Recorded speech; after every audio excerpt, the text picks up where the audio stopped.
If a man can save lives in the daylight but still fear for his own at night, what does that say about the world we live in? It was just past midnight.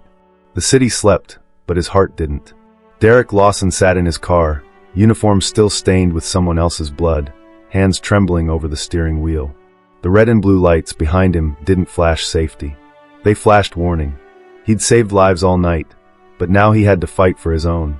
What does it mean when your job is to save others, yet no one sees you as worth saving?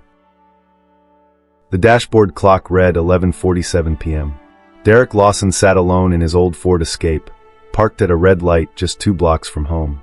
His scrubs were still damp with sweat and adrenaline after 12 hours saving other people's lives. The late-night air pressed heavy on the windshield, and the radio buzzed low with a Marvin Gaye track he always played to calm his nerves. He picked up his phone and dialed home. "Hey, Pumpkin," he smiled. "Brush your teeth yet?" "Already did," a little voice chirped. "Are you bringing donuts tomorrow?" "You know it. Now get some sleep." "Night-night, Daddy." "Love you, Kayla." He hung up, sighed, and whispered to himself, "Just 10 more minutes." But as he turned the corner onto Jefferson Street, the world changed. Blue and red lights lit up the rearview mirror. Siren, horn, and a voice shouting over the speaker. "Pull over. Now." His heart dropped. His pulse shot up, not because he'd done anything wrong, but because he had seen this play out before. Too many times. On the news. At funerals. In his own family. He pulled over slowly. Engine off. Hands on the wheel. Window down. His fingers trembled, not from guilt, but from history. "Please not tonight." 2 officers approached from behind, flashlights already aimed at his face. The first one moved with a purpose. Hard jaw. Cold eyes. Officer Brent Maddox. The other, younger, a little unsure. "Officer Lane Perry." Maddox shouted, "Driver, step out of the vehicle." Derek replied, trying to stay calm. "May I ask why I've been pulled over, officer?" "You match a description." "Of what?" "Step. Out. Now." He unbuckled slowly. No sudden movements. He knew better. "I'm a paramedic," he said. "My badge is in my left pocket." "We'll get to that," Maddox snapped. As Derek stepped out, Maddox grabbed his shoulder and spun him around. "Spread your legs." Hands on the hood. The hood was still hot from the sun. Burned his forearms. "I don't understand." "Don't talk," Maddox barked. "Officer, I said don't talk." Perry stood back. Silent. Eyes down. Derek's heart beat faster. Breath short. He thought of Tyrese, his cousin. Pulled over for a tail light. Never made it home. He whispered under his breath, "God, just let me see my daughter again." The flashlight swept across the car interior. "Glovebox unlocked." "Yes, sir." "What's in it?" "Medical gloves. Stethoscope. CPR mask." Maddox sneered. "Convenient cover story." Derek clenched his jaw. "It's not a story. I was saving someone's grandmother 2 hours ago. Now I'm here. On the hood of my own damn car." Perry shifted but said nothing. And in that moment, on the side of that street, hands on hot steel, Derek realized. This wasn't about justice. It wasn't about safety. It was about control. He didn't shout. He didn't run. He didn't even blink too hard. Because the wrong kind of fear could get him killed. The hood of the car was still hot from the lingering southern sun, and Derek Lawson's forearms pressed into it like meat on a skillet. "Spread your legs," Officer Brent Maddox barked again, louder this time. Derek obeyed, slow and steady. He kept his breath shallow, his muscles tight. "Do you have any weapons?" Maddox asked sharply. "No, sir." "Drugs?" "No, sir." Maddox frisked him with the force of a man looking for a reason to escalate. His hands were rough, impatient. When he reached into Derek's left pocket, he pulled out a hospital badge and tossed it to the ground like trash. "EMT, huh? That's cute." Derek flinched, but said nothing. His badge, the one he'd worn during CPR runs, car accidents, and COVID wards, lay face down in a puddle of old motor oil. Behind Maddox, Officer Lane Perry stood stiff, watching. His hand hovered near his holster, but his eyes shifted back and forth, nervous, unsure. "Pop the trunk," Maddox ordered. "It opens from inside," Derek replied, voice low. Maddox leaned into the driver's side, flipping the latch. The trunk creaked open. Inside, a duffel bag with clean scrubs, a worn-out CPR mask, and a child's car booster seat. Maddox sneered. "Looks staged." Derek clenched his jaw. "I pick up my daughter from school every other day." "You got an answer for everything, don't you?" Perry stepped forward, finally speaking. Sarge, it's clear. Nothing suspicious. Maddox shot him a glare. You a damn rookie, Perry? We're not done here. Then, as if trying to provoke a reaction, Maddox stepped close, too close, and hissed in Derek's ear. You ever wonder how fast a man can go from paramedic to corpse? Derek's skin crawled. He felt the heat rise to his neck, his fists itching to clench, but he didn't move. He couldn't. Not here. Not now. He closed his eyes for a second and saw Kayla's face, her little braids bouncing as she asked, Daddy, are you ever scared? He wanted to scream. He wanted to shout, yes. Every damn day. Instead, he breathed through his nose, long and deep, and said, I'm not resisting. You don't have to, Maddox replied, circling him like a predator. Your face says enough. Then came the worst part, silence. Not from Derek, but from Lane Perry.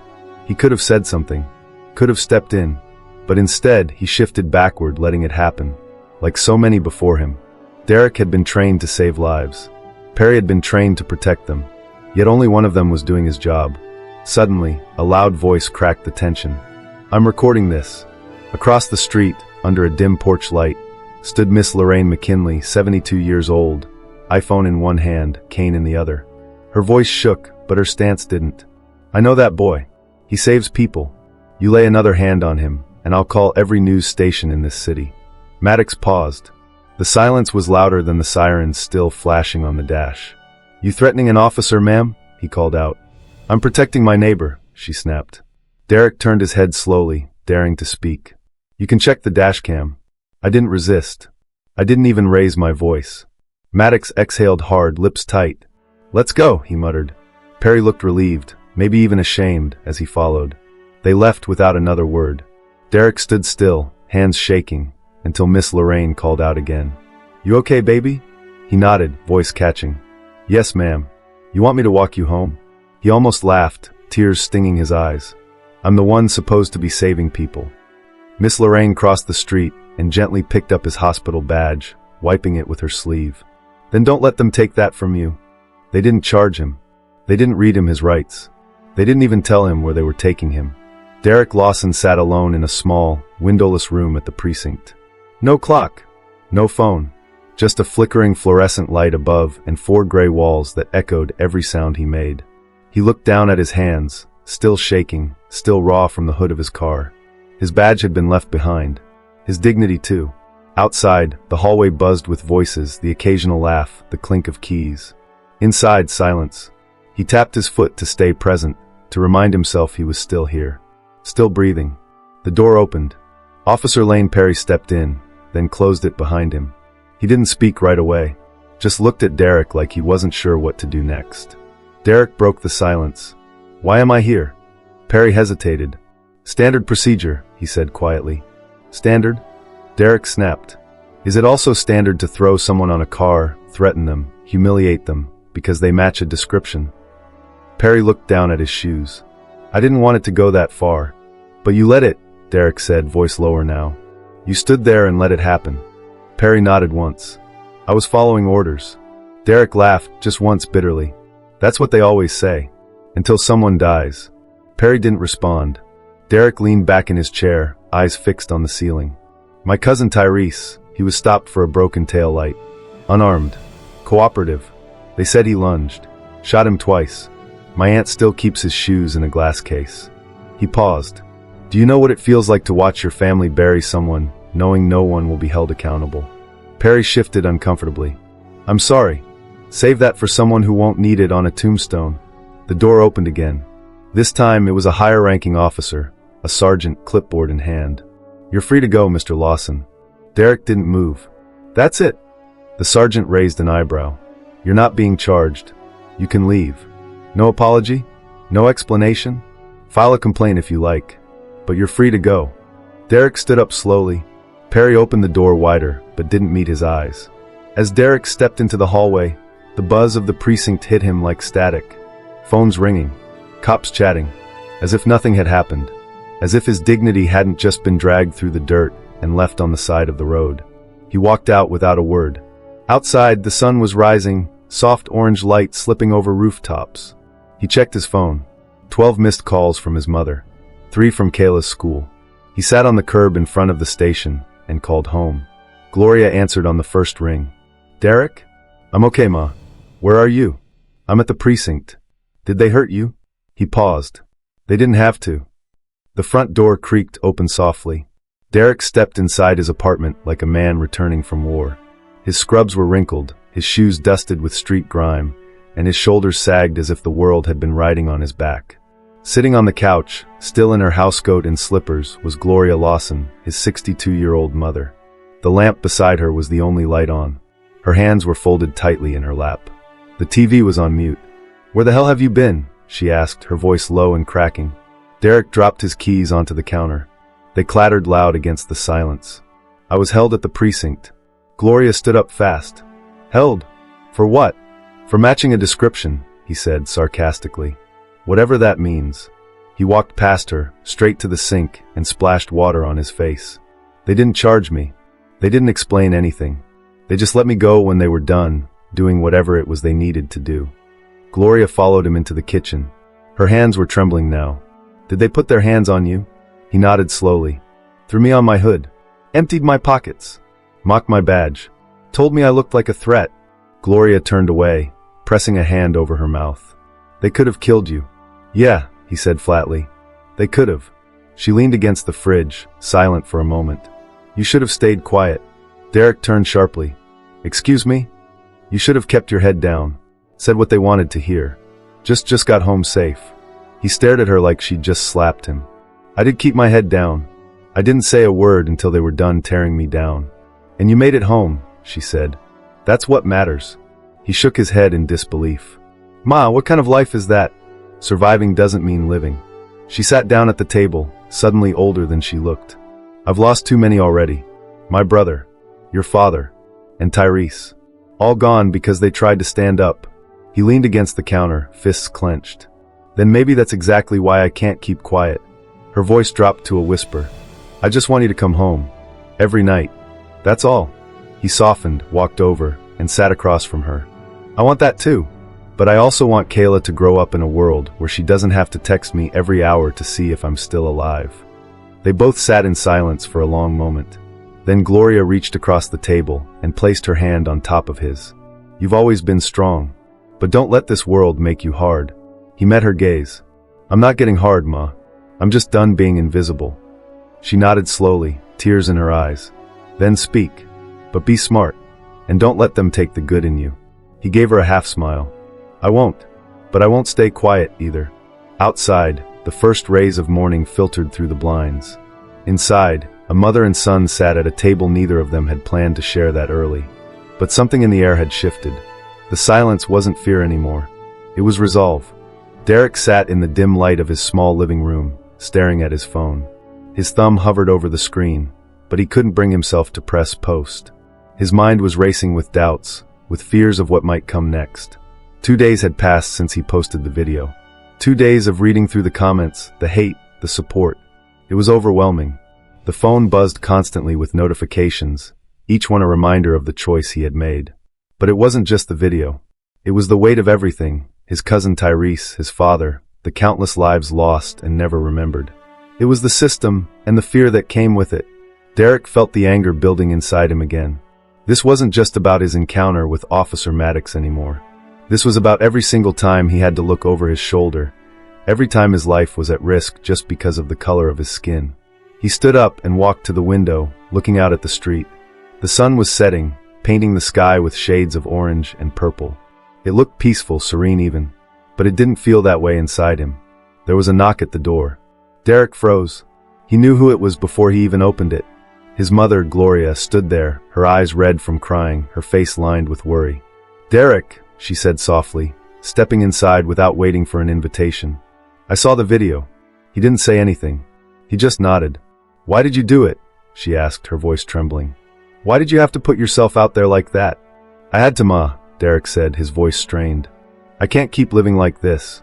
I can't keep pretending everything's fine when I know it's not. I have to speak up." Gloria's face softened, but the worry didn't leave her eyes. "You don't understand, Derek," she said quietly. "This isn't just about you. It's about everything we've lost, everything we've sacrificed. You've seen what happens when people speak up. You've seen the way they're treated. Look at what happened to Tyrese. Look at what happened to your father. They never got justice. They were silenced before they even had a chance. Derek's heart ached at the mention of Tyrese and his father. He could still see the image of Tyrese's face in the casket, his mother's tears. It was a pain he couldn't escape, a pain he couldn't ignore anymore. I'm not just doing this for me, Ma, Derek said, his voice firm. I'm doing this for Kayla. I'm doing this so she doesn't grow up in a world where she's afraid of the very people who are supposed to protect her. I'm doing this so she can know that her father stood up for what's right, even when it wasn't easy. Gloria reached out and grabbed his hand, her grip tight, desperate. I don't want to bury you, Derek, she whispered. I can't lose you too. Please, just stay safe. Derek squeezed her hand in return, his own emotions threatening to overwhelm him. He knew what she was asking. She was asking him to keep quiet, to stay out of the fight, to stay safe. But that wasn't an option for him anymore. I'm tired of staying quiet, Ma. I can't just sit here and pretend like everything's fine while other people are dying. I have to fight. I have to make sure Kayla doesn't grow up thinking this is normal. Gloria's eyes filled with tears, but she nodded. She didn't say anything more. She just hugged him tightly, as if trying to protect him from the world outside. Derek stood there, his arms around her, knowing that nothing would ever be the same again. The line had been crossed. He had spoken the truth, and now there was no turning back. He wasn't sure what would happen next. He wasn't sure if the world would change. But one thing was certain, he was no longer invisible. He had made himself seen. The phone buzzed incessantly. Derek could hardly keep up with the flood of notifications. His hands were shaking as he swiped through comment after comment, some supportive, others filled with vitriol and hatred. People are crazy, he muttered under his breath as he looked at the hateful messages scrolling across his screen. This is what I get for telling the truth. It had only been a few hours since he posted the video, but the reactions were already overwhelming. His phone kept buzzing with calls, texts, and emails. News outlets wanting interviews, community leaders reaching out, and people who just wanted to tell him how wrong he was. But then there were the calls he dreaded. The ones that were full of anger. His boss had called first. Derek, we need to talk about this, his supervisor's voice echoed in his mind. I understand your frustration, but your actions are creating a distraction. You're causing more trouble than you're solving. Derek's blood boiled, but he kept his voice steady. Trouble? What about the trouble I see every day when I walk out that door? What about the people who look at me like I'm a threat? Am I supposed to just ignore that, to keep quiet like everything's fine? His boss didn't have an answer. Derek hung up before the man could say anything more. He wasn't interested in their apologies anymore. He wasn't going to sit back and let this go. The doorbell rang. He opened it to find two uniformed police officers standing on his porch. Their faces were stone cold, but there was something else in their eyes, something that Derek couldn't quite put his finger on. You Derek Lawson? The officer on the left asked, his voice flat. Derek nodded slowly. We need to talk, the other officer said, his eyes scanning Derek's face like he was assessing a threat. You made some claims in that video. We need to make sure you're not causing trouble. Derek stood frozen in the doorway. Causing trouble? He repeated, his voice rising. What do you mean causing trouble? I'm standing up for what's right, for the people who are afraid to speak up because they're scared of people like you. The first officer stepped forward, raising a hand. Calm down, Mr. Lawson, he said, his tone more of a command than a suggestion. We just need to make sure everything's in order. We've received complaints from community members who don't appreciate your video. Complaints? From who? From the people who have the privilege of never having to worry about their kids being treated like criminals. Derek's voice was sharp, his frustration boiling over. He wasn't backing down. The second officer's hand hovered near his belt, clearly ready for something Derek didn't know was coming. He took a step back, hands raised slightly. I'm not resisting, he said, his voice controlled but laced with anger. I'm not afraid of you, but I am tired of being silenced. The two officers exchanged a glance, their faces unreadable. The one who had been doing most of the talking took a deep breath and stepped back. Okay, Mr. Lawson, he said, his tone less aggressive now. We'll let you go. But this isn't over. We'll be watching. As the officers left, Derek slammed the door behind them. His heart was racing, but there was a part of him that felt something he hadn't felt in years, defiance. He pulled out his phone and opened the video again. The words he had spoken echoed in his mind. I'm tired of staying silent. I'm tired of pretending everything is fine when I know it's not. He hadn't realized it when he posted it, but that moment had changed everything. There was no going back. His phone buzzed again, and this time it was a message from Gloria. He opened it. "Be careful. I'm praying for you." He smiled at her words. She was worried, and rightfully so, but there was a part of him that knew this was bigger than fear. This was about his daughter. This was about everyone who had been silenced for too long. As Derek sat down on the couch, he realized something. He wasn't just fighting for himself anymore. He was fighting for a future. A future where Kayla, his daughter, wouldn't have to live in fear. He was fighting for justice. The crowd gathered in front of the old courthouse, a sea of faces all wearing expressions of frustration, fear, and hope. Derek stood at the edge of the crowd, his eyes scanning the sea of people. His phone buzzed incessantly in his pocket, but he ignored it. Tonight was bigger than any notification. Tonight was about standing up, not just for himself, but for every man and woman who had ever been silenced. 2 days had passed since he posted the video, and in those 2 days, everything had changed. He had expected some backlash, but not this. The news channels had picked up his video. He had been interviewed by local radio stations, and now, his face was plastered across every social media platform. The support had been overwhelming, but so had the hate. Some people saw him as a hero, others as a troublemaker. But Derek had made his choice. He couldn't stay silent anymore. As he walked through the crowd, people recognized him. Some shook his hand, others patted him on the back. There were people from every walk of life, young, old, black, white, Hispanic, Asian. They were all here for the same reason. When he reached the stage, the crowd quieted. Derek had spoken out. Now he was about to speak again. The microphone crackled as he adjusted it. His eyes moved over the crowd, taking in the faces of those who had gathered. He wasn't a politician. He wasn't a public figure. But at that moment, he was their voice. The voice of the people who had been pushed down for too long. He cleared his throat, the sound echoing in the silence.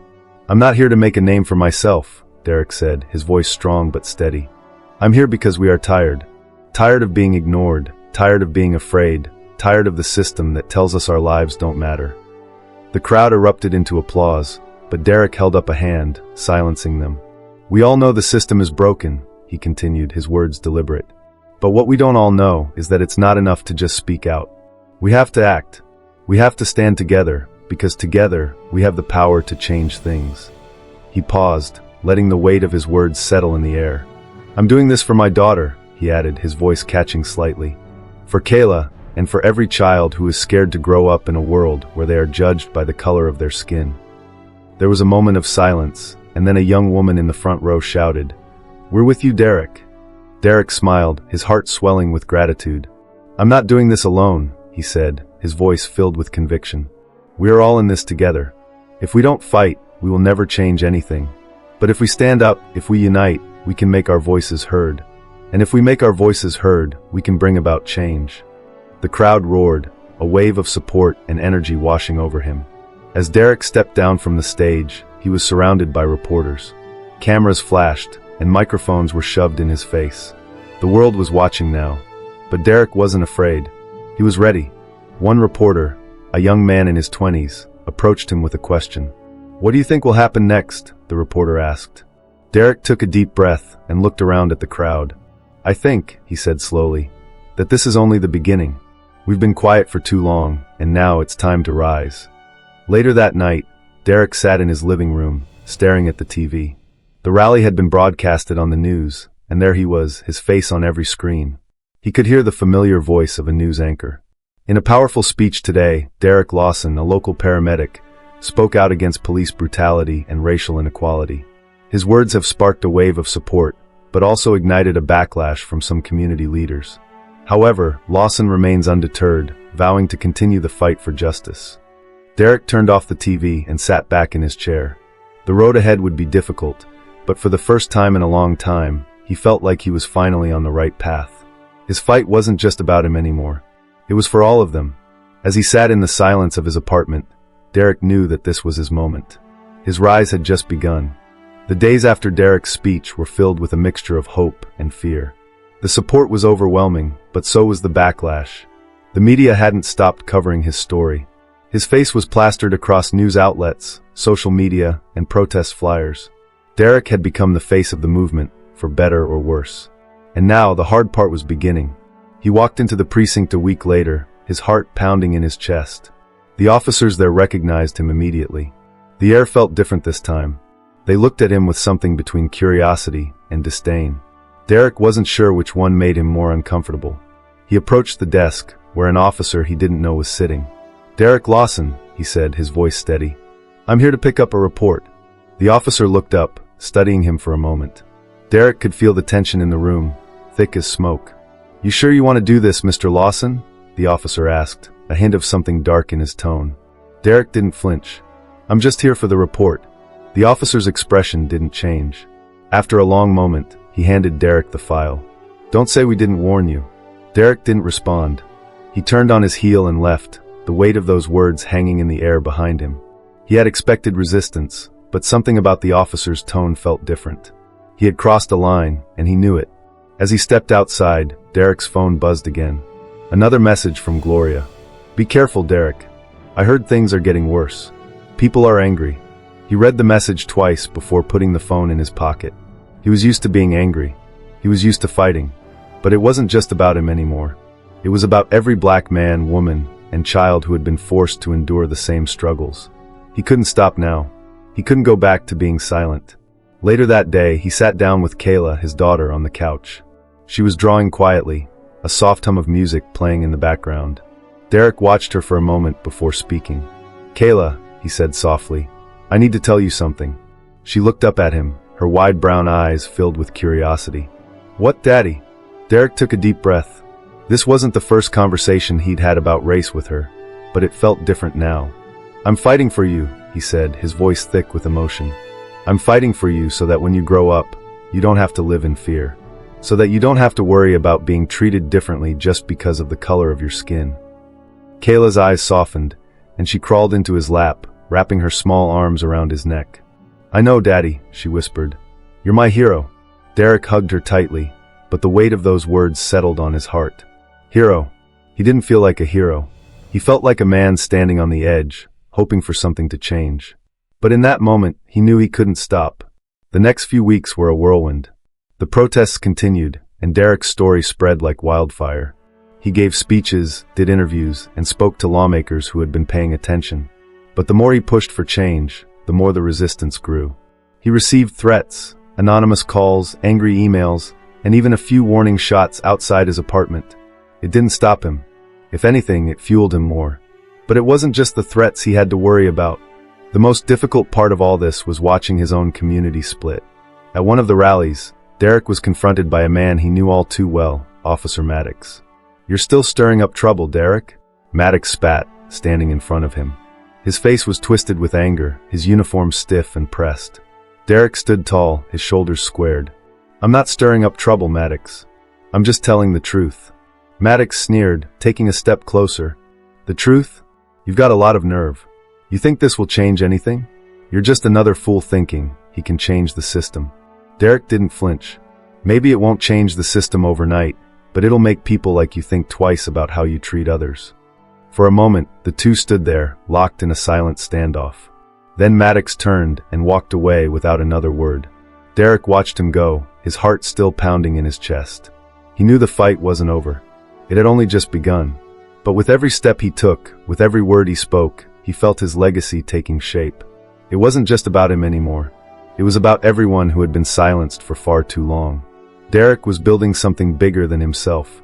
As he left the rally that day, he felt something new, a sense of purpose, a sense of duty.